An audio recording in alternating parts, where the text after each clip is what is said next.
Thank you. Good morning, sir. Good morning, Judge.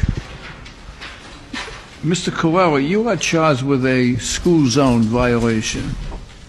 Beg pardon?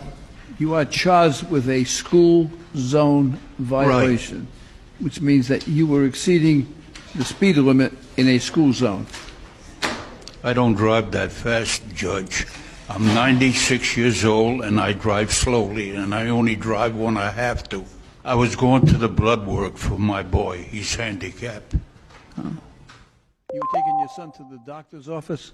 Yeah, I take him for blood work every 2 weeks because he's got cancer.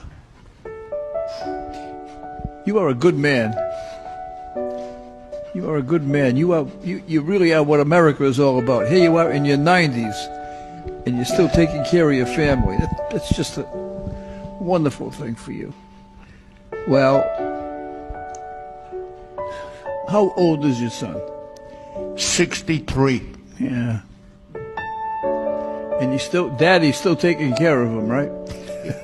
I only drive when I have to. Yeah. Listen, sir, I wish you all the best. I wish the best for your son, and I wish you good health, and your case is dismissed. Good luck to you, and God bless you. Thank you.